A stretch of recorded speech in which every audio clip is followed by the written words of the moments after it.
Welcome to the first interactive IoT lesson.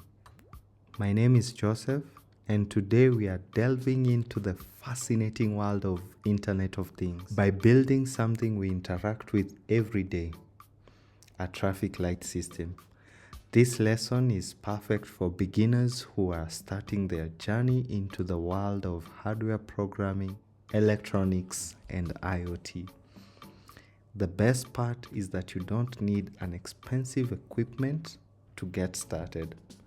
We'll learn using this interactive simulator,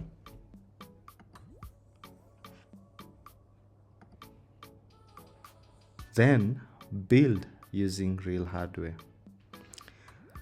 What you're seeing on the screen is our interactive simulator where we have those LEDs which are lighting up in sequence, like how we see it on traffic lights. In this lesson, you'll learn how to control LEDs programmatically. So you're going to write code that adds the timing patterns for a traffic light sequence, like what you're seeing here. And by the end of this lesson, you should call yourself a programmer. So let's get started. So let's start by deleting everything and starting afresh. So I'm going to stop the simulation, and then we're just going to delete everything that's on the screen.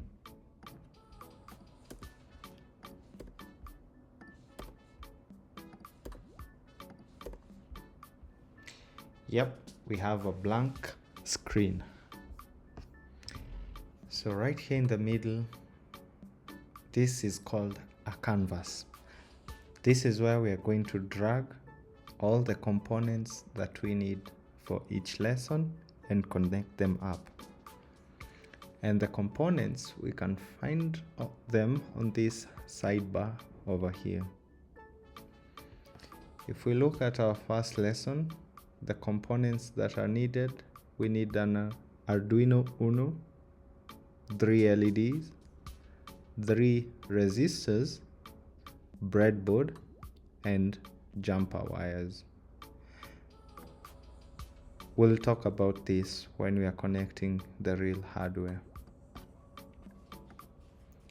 So first, let's start by dragging our first component, which is an LED. Let me zoom out a bit. So what's an LED? An LED is a light emitting diode. So we have an anode and a cathode, and we supply current through these two stems, if we can call them that. And LEDs are different from what we are used to. The light bulbs, if you remember the good old days, light bulbs used to take in electricity or current and generate heat, a lot of heat from the electricity. And that's why replacing a bulb or trying to touch it when it was on for a few minutes, it would end bad for your skin. But now we have LEDs which are efficient, if I should say,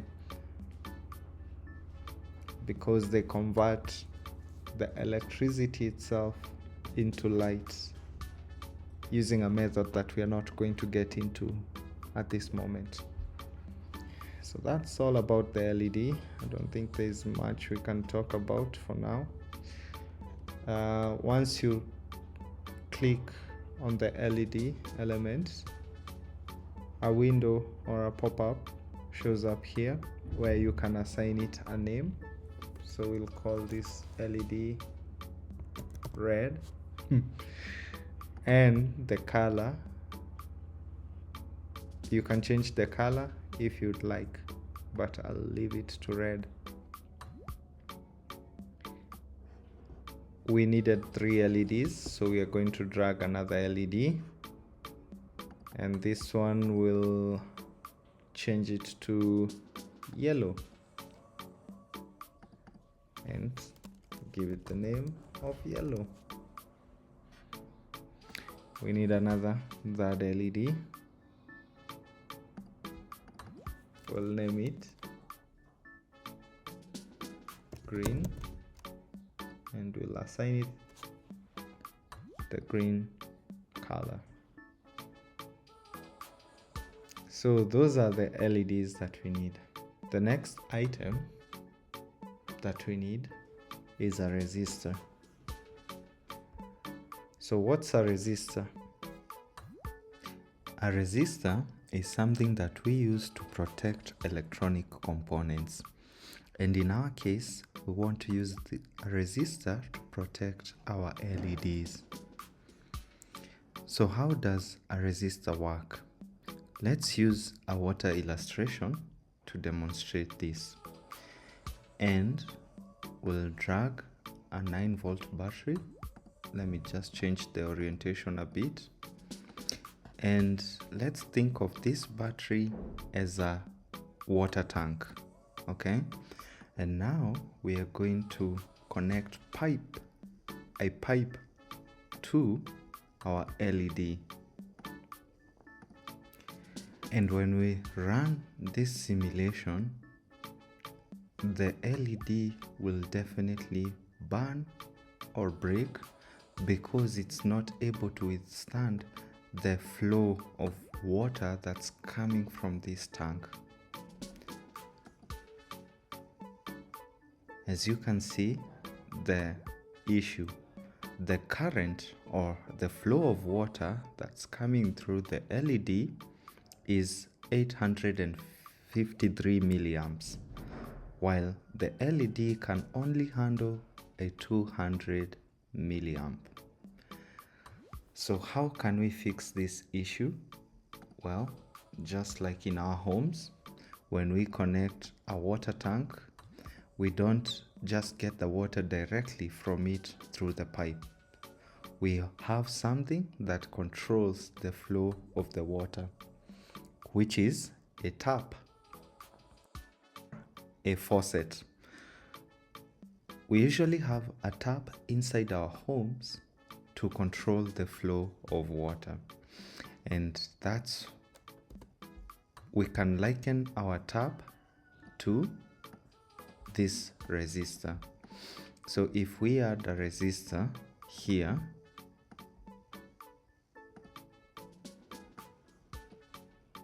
and we give it a value of 200, or let's say 350 ohms, and start the simulation, we'll see now the LED lights up correctly because the resistor is able to resist or reduce the current that's flowing through the battery to the LED. So just as a tap controls how much water flows through your pipe, a resistor controls how much current flows through the circuit. So it restricts or slows down the flow depending on its value, which is measured in ohms. So now let's talk about that for a second. Now we have the base value of measurement, which is used by this symbol of omega, and the value for this symbol of omega can range from 1 to 999. And then the next value is measured with kilo ohms, which starts from 1000 going up. And then the next value is mega ohms, which starts from 1 million going up. And then we have giga ohms, which starts from 1 billion going up. We'll talk more about the values and how a resistor works under the hood on a separate video so that we don't make this lesson lengthy. Let's clean our canvas a bit. Let's remove the wires and remove our battery. And let's add 3 more or 2 more resistors. And let's add another component that we'll use, which is a breadboard. And the way a breadboard works, let me just zoom in a bit. We have columns A through E, which are connected together, as you can see when I hover over the holes. And then we have F through J, which are connected together. And then we have the ground rail, which is connected together all the way down. And then we have our positive rail, which is connected together. And we do have positive and negative rails on both sides. We'll talk more about a breadboard in future videos.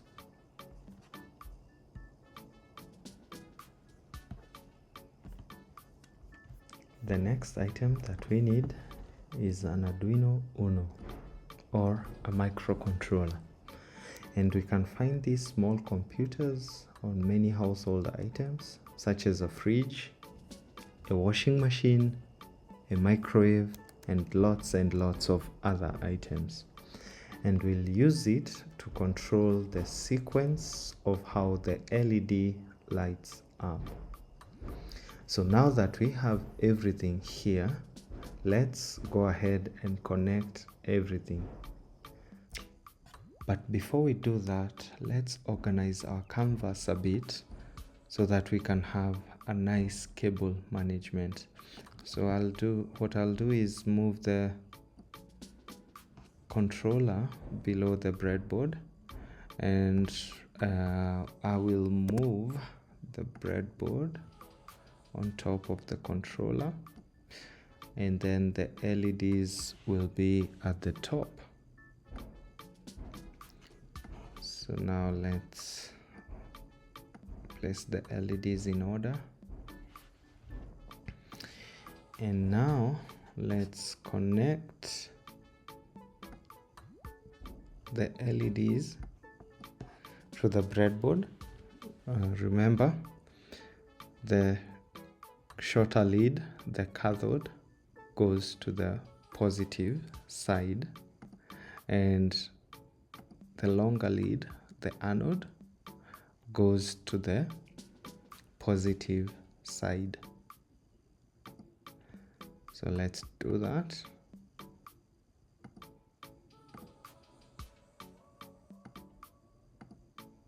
Sorry, we don't need to connect this there. So we need this to go to any row. And then we'll take the anode and connect it to the positive side. So now we need to connect our resistor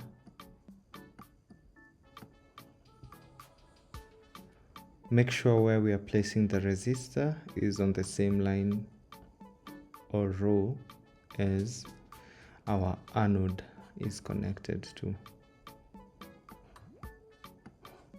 And the last resistor, let's put it there.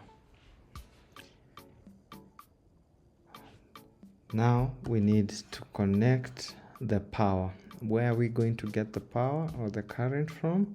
We are going to get it from these slots over here. So we do have input and output slots, and in this instance we are just going to use the output slots because the LED component is an output component. And if we want an input component, that will be a button. When you press a button, we get the input from the button and then we turn on or off something. Yeah. So now let's connect pin 2 to the red. We can place it on any of these slots. So let's do the first slot, and then pin 3 will connect it to any of the slots, but to illustrate, let me just even connect it there, and then pin 4 will connect it to our green LED, just like that. So now we need ground. The negative side or the rail takes in a ground, so let's connect a ground to any slot. It doesn't matter because this whole rail is connected, and that's it. We have a completed circuit. But will it work? Well, let's see. Let's start the simulation, and what it will do is connect power to our microcontroller, but the microcontroller turns on, as you can see the flickering of a light here, but nothing is happening. Why is that? That's a good question. As I told you before, the controller is used to control some of the components that we connect it to. So now we need to tell it where have we connected our components to, and we need also to tell it what to do. Okay, so we do that by writing code, and this now is the fun part. We need to talk to this computer and tell it what to do, and we do that by writing code. So we'll open up the code section, and the first method of writing code that will be presented to you is blocks, but we are not going to use this because it's intended for very young kids. So for us, we'll write code in a text-based format. So it will ask you, are you sure? Just click yes. So now let's write our first program. So how do we write our program? We write our program using code. What is code, you ask? Code is a set of instructions written in a programming language that a computer can understand. And there are many languages that a computer can understand. For example, we have Python, we have Java, we have C, we have C#, and many more. In our case, we'll be using C++. So let's start by deleting everything on our editor, and we'll write a few lines of code. And then I will explain what the code does. So we start by creating a variable called red LED and assigning the red LED the value of 2. Then we create another variable called yellow LED, and we assign it the value of 3. Then we create our third variable called, yep, you guessed right, green LED, and we assign it the value of 4. If you notice, we are matching the values of this variable to the pins on the controller.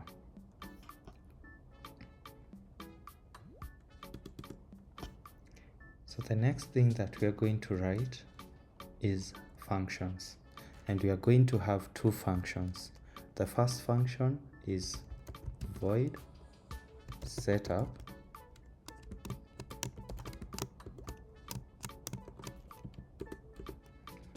and the second function is void loop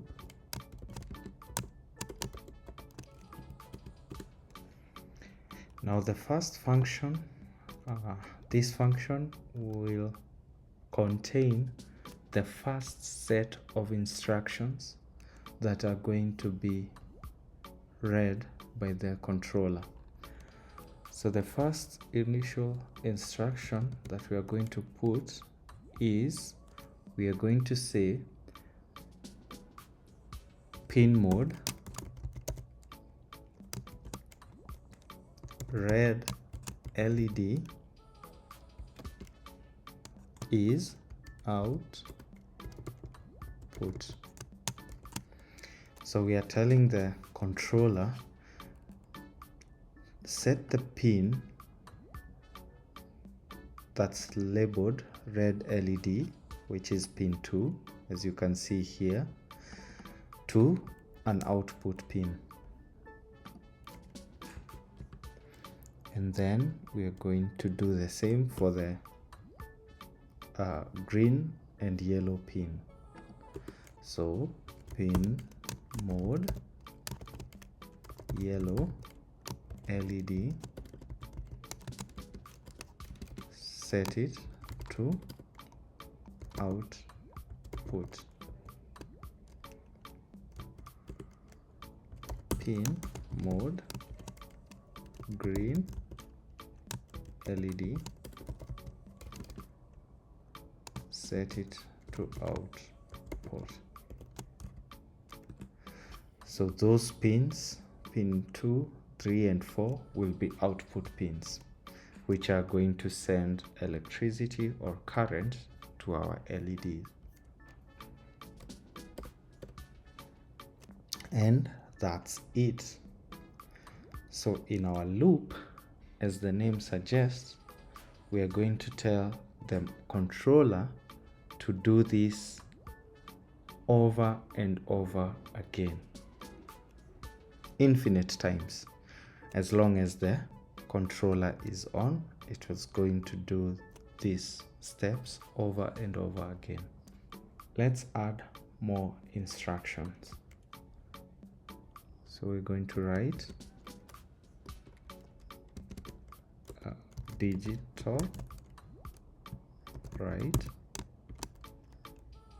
red LED high.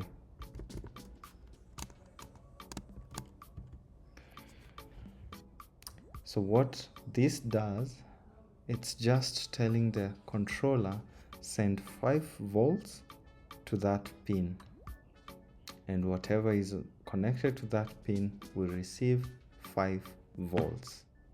So if we've written everything correctly and we run the program, we should see the red LED turn on. But first, let's confirm if our resistors have the correct value. So we need to set the resistance to 220 ohms. So all the resistance need to be 220 ohms. Not the name, the value is 220 ohms.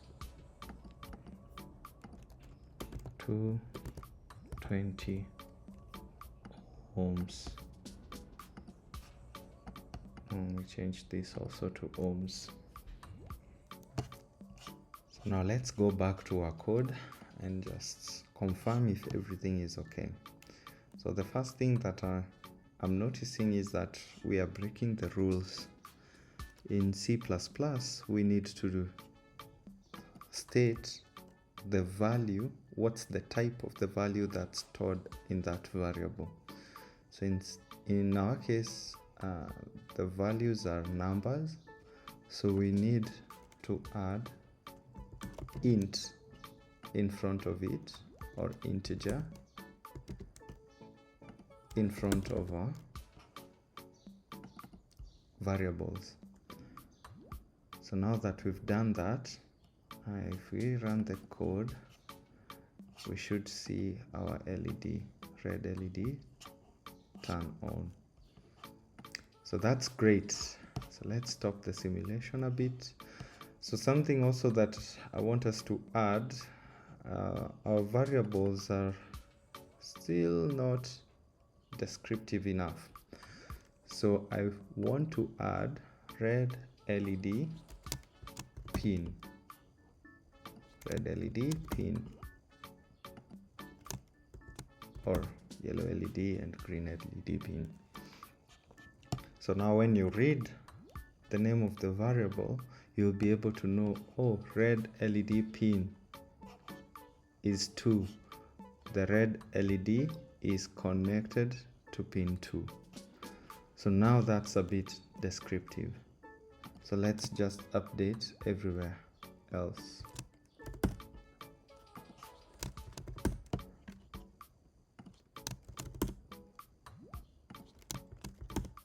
And let's just confirm if our code is working correctly. Yes, it does. And something else that you can add is comments on your code. So this will be ignored by the computer, but it's something that we as human need so that we can remember what the code does. So you can write a descriptive comment or even a short comment on what the code block does. So for example, in our case, we'll write, these are pins for LEDs. So pin 2, pin 3, and pin 4 are connected to LEDs, and that's it. All right, so let's finish up the rest of the code. So for us to do that, we need to add more instructions in the loop, and let's also include another comment here so that we can have blocks of code so that it's easy to read and understand. So this will be the red LED setup or section. Okay, and the red LED section, we need to add more code. So let's say digital, right? And let's say red LED pin off or low. So when we set the red LED to low, it just turns off the LED. And then we can add a delay so that we see how this is working. So let's say delay, let's say half a second on high, and then let's delay half a second on low, and let's remember to put our semicolons. So now when we run this code, we should see the red LED blinking. On, off, on, off. Nice. So that's the whole logic that we are going to do for the rest of the LEDs. And let's just add another variable for the timing, so that we don't have to type 500 or 1000 for 1 second and repeat everywhere. So let's add our variables for the time, and we are going to add a comment saying like time for the LEDs. Okay, and now let's do integer again, because the variable will hold an integer. And then let's do red LED time will be, let's say, 3 seconds or 4. No, let's stick to 3 seconds. Now the reason why it's 3 second is 3000, because these are milliseconds. Okay, so let's do the same for the other variables. I'll just copy paste so that I don't have to type a lot. So we'll just change this to yellow LED and green LED. So again, remember, all these are just variables. Okay, so now let's go to the loop section and finish the whole logic. Let's delete this, and now let's write our completed logic, which is going to look like this. So the first time the loop starts, we want the red LED to turn on, and then we want to turn off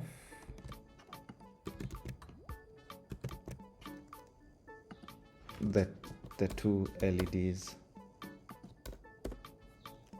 which is yellow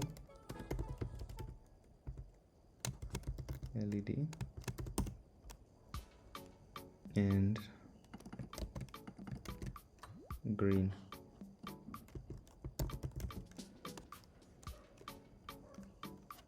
And we want to turn on the red LED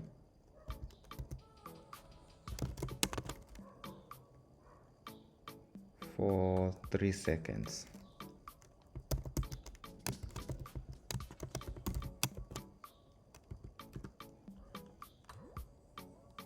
And then let's go to the yellow section.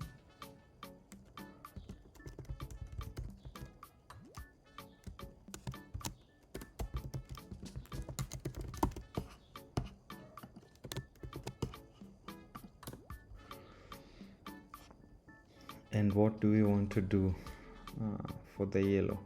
Actually, we go from red to green. So let's change this to green LED. So we want to turn off first the red LED because it's already on high. So the red LED needs to be low, and then we need to turn on the green LED. So we are just going to change the pin to green LED and have it be high.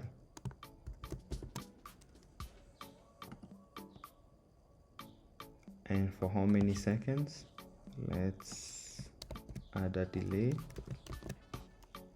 for green LED time. So 3 seconds. After we finished with the green LED section, we need to move to the yellow, because after red the traffic lights goes to green, and then from green to yellow, and then red, and then red again. So now yellow LED section. Let's do the same thing, but this will be different. So we want to change the green LED to low. We don't need to say red LED to low again because it's already on low.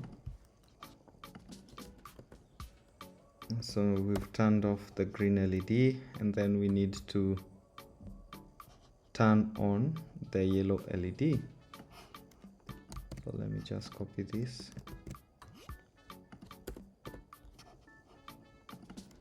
And yellow LED, let me just copy paste this. But the yellow LED, the state will be different. We want it to turn on and off like 5 times to just give the drivers the time to come to a stop or get off the intersection. So how we do that is that we need actually to reduce the time to half a second for the yellow LED. So we want to turn it on half a second and then off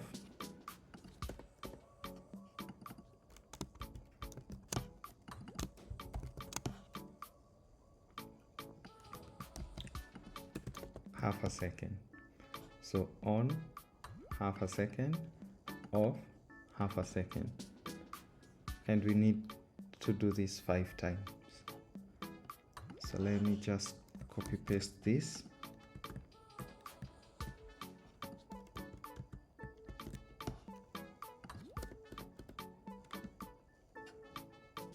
So this will be 2 blinks because it's high 2 times. So we need to do the same.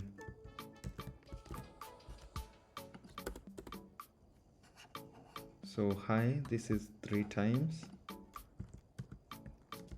4 times, 5 times.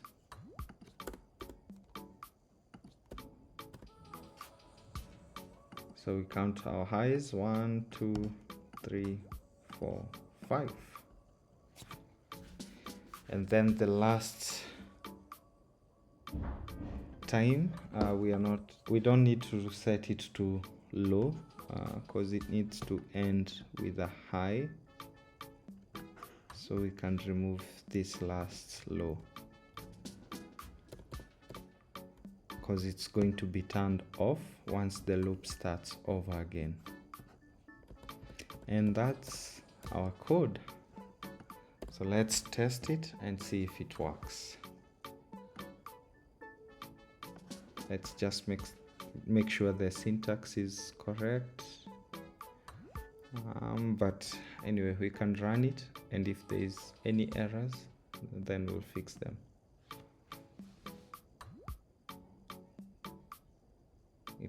It works. So from green, we are going to have a pulse on yellow LED and then red. And that's it.